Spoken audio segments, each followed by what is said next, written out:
dictatorship. Okay, but I agree with you most of the time that's a dictatorship, but we've seen a lot of people express fear from our current leader, right? President Trump. There's a lot of people that are scared of what he's doing, what he's talking about, right?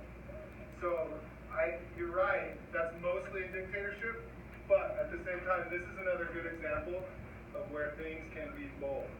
Because people can still fear their government and things like that.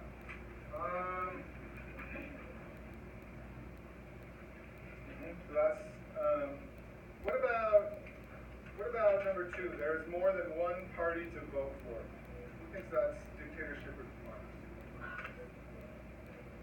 Dictatorship? Who else? Anyone raise a hand? Who said democracy? Why do you think it's a democracy?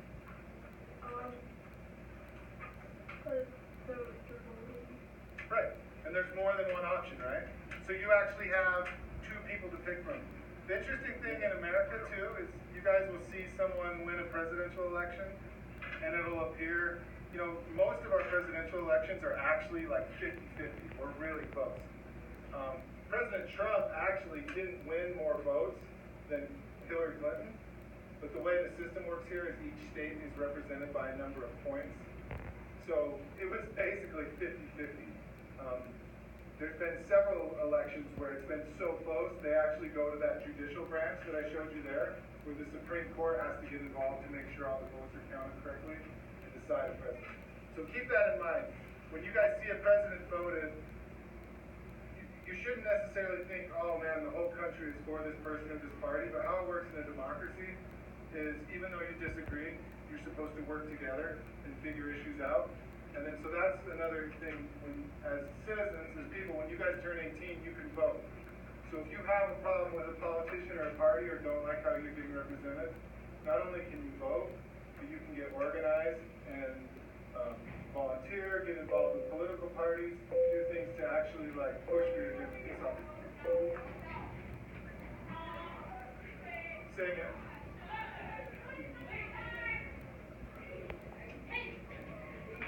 Well, so if the person that you vote for, oh sorry, so Avi's question was like, what do you get as a citizen if the person you vote for wins? It's a great question. So actually, a lot of times politicians too will say whatever they can to get elected. They'll promise lots of things, and then they get in office and they can't always deliver on those promises. So as a citizen, what you get is the person that you wanted and that you trusted the most to represent you. But here's another thing in democracy.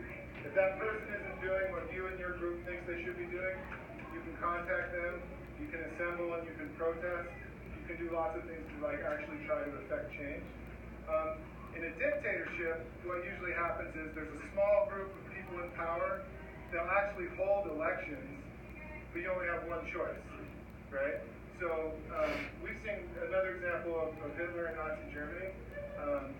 Germany actually had a democratic system of democracy, and then what will happen in democracies, and this is where you as citizens need to be really careful.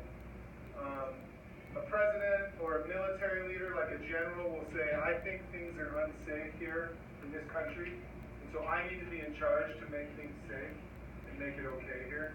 Whenever you hear that, that's super dangerous and you know bad things are happening. And I think for the most part, American citizens are good about, so far what we've seen is those kind of things don't really happen here. But they could, and so you always need to be careful with these things. But so then a general or a leader will say, I need to be in charge to make everything great, and then all of a sudden you have a dictatorship.